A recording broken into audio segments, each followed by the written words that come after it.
All right, we're all finished up here. It's only about 2 o'clock, so we got the shed done pretty quickly. This is Beau, the owner of SquareShed, and behind him is the custom-made shed that he and his team built within the space of a few hours. And we're a premium on-site custom shed builder.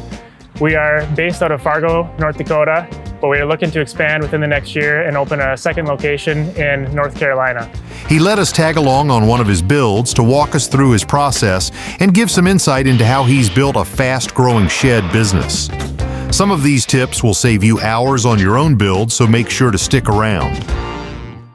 The main customer that we service would be a homeowner who has a fenced-in yard. Generally speaking, if you have a fenced-in yard, you can't get a pre-built shed moved in without a lot of hassle and headache for the homeowner. Before we jump in, it's worth mentioning Beau's prep work. It's essential for the process. All the tools and materials are organized for quick, efficient setup without damaging the lawn or removing fences. The walls are pre-built in their shop to ensure top quality, and everything is laid out for easy access during construction. The shed location is pre-chosen by the customer, and in this case it's next to an existing shed. Beau is using a simple method to ensure the frame is perfectly square every time. The shed will be 10 by 12 feet, 6 feet away from this existing shed. By applying Pythagoras' theorem, we can calculate the diagonal measurement. Since we know the dimension of the walls, we can work out the diagonal, which is 187.5 inches. With 2 tape measures, Beau measures 12 feet on one side and 187.5 inches diagonally. Where the tapes cross is the exact location for the corner at a perfect right angle. You can repeat this for the opposite corner to get all 4 perfectly aligned. Bob Clarizio made a great video explaining this in more detail, which we've linked, so go check that out for more info. Using a pre-modified TuffBlock, Beau can then mark out the positions with blue chalk to finalize the layout of each corner. So here I am raking a little bit of the dead grass and loose grass if I can get some off. Now I'm taking our modified hand tamper, hit it as hard as I can, gravel, put a good amount down, level it off, give it another couple hits for good measure. And then I'm gonna grab a block and my level, and then we're good to go. Compacting the ground helps minimize any settling, and adding aggregate under the block will help with drainage. You can choose to remove the topsoil under the block completely, but Beau's rake method keeps the grass intact whilst providing a compacted surface. It's important to make sure each TuffBlock is perfectly level, and you can do that by simply adjusting the aggregate and gauging it with a mini spirit level bubble. The outer frame is pre-cut to the 10 by 12 measurement and then temporarily fastened together with a nail gun. This tool is a labor-saving arm jack, and it's a great tool for leveling your outer frame prior to securing it, especially if you're a solo DIYer.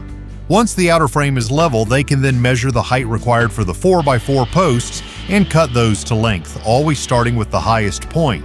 These are then inserted into the TuffBlock using the 4x4 slot. Okay, so now that we got the foundation laid out, what we did is, this is a pretty level yard. We don't deal with yards that are this level, but even so, you can see the 4x4s we cut for this one were 8 inches long, and then to get them level across the back, these ones are a little bit over 10 inches long, so we had over 2 inches of slope just in this little area, and that's why TuffBlocks are very convenient, because if you had cement blocks, we'd have, 4 or 5 blocks we'd have to put under there just to get to this side alone.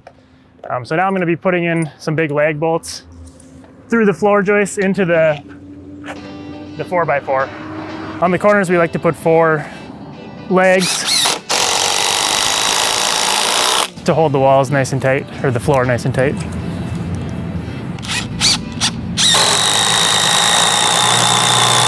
The remaining posts are all cut to length and then secured so the entire outer frame is level and square, with an additional TuffBlock along the span for extra support.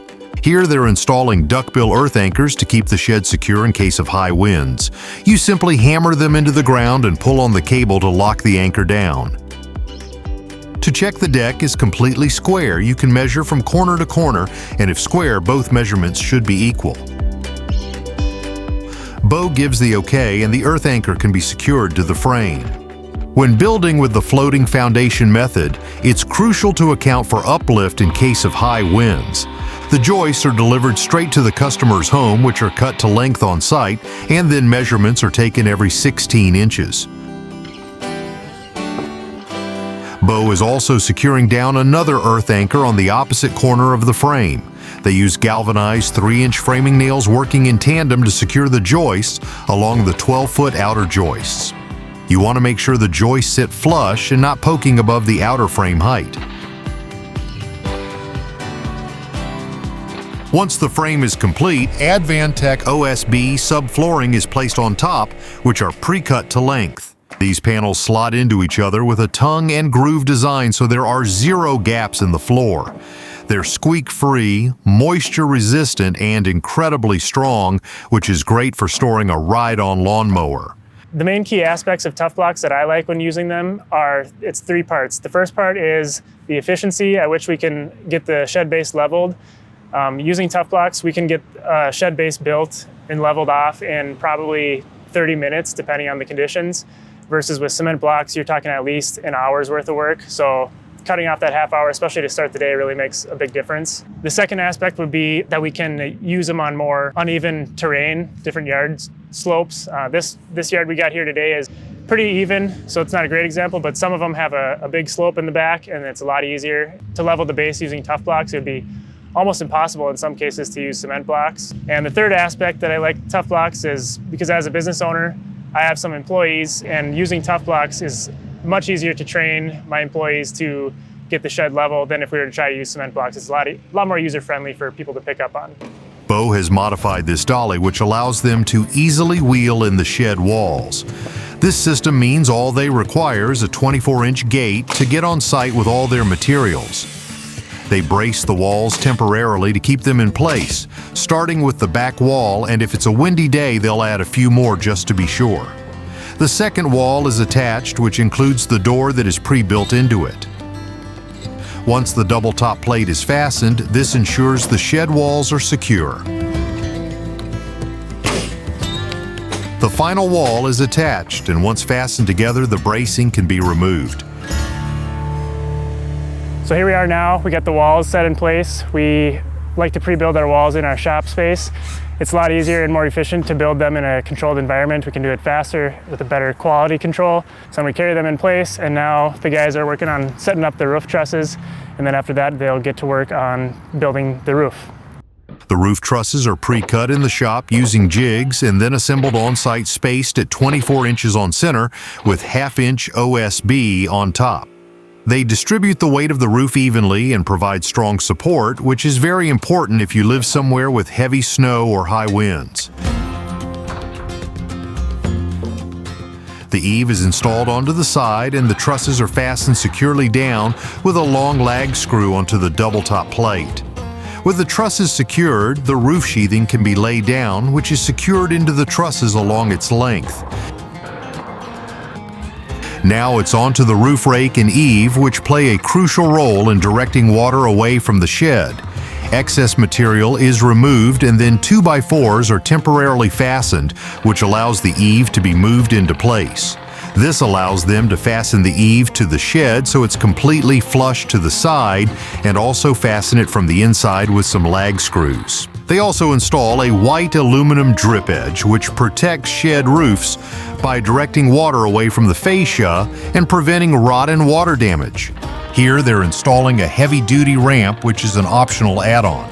These are great if you have a ride-on mower or heavy-duty equipment that you need to get in and out. There are a bunch of other upgrades you can choose from depending on what you're after. These include custom paint colors, extra tall sidewalls, various shelving options, solar lights, and extra windows and doors. Basically anything you want that's within reason, Beau can likely sort it so you get a shed that's perfectly tailored to your needs. Beau has all the details on his website SquareShed.com, so go check it out if you want to know the specifics.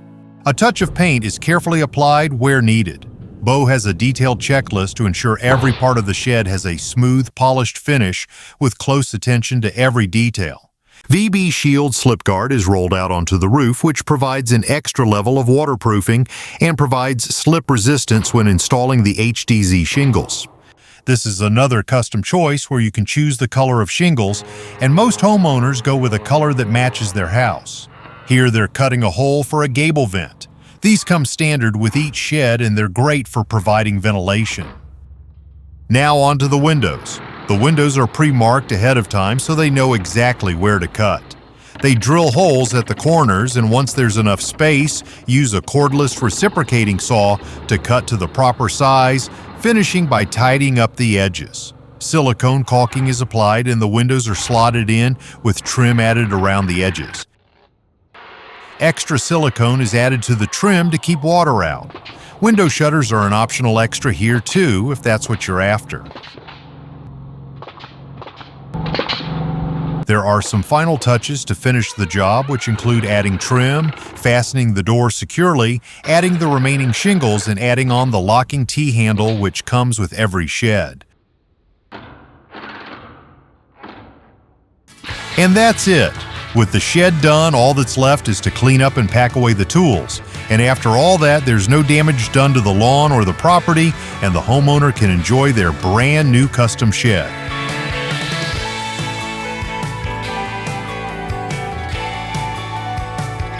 All right, we're all finished up here. It's only about 2 o'clock, so we got the shed done pretty quickly. 10 by 12 again. We just had the customer out here to take a look at things. He was very happy, very pleased with our work. I just want to say thanks again to TuffBlock, because it wouldn't be possible to do our sheds this quickly if we didn't have a good foundation and a good system in place to get started like they provide.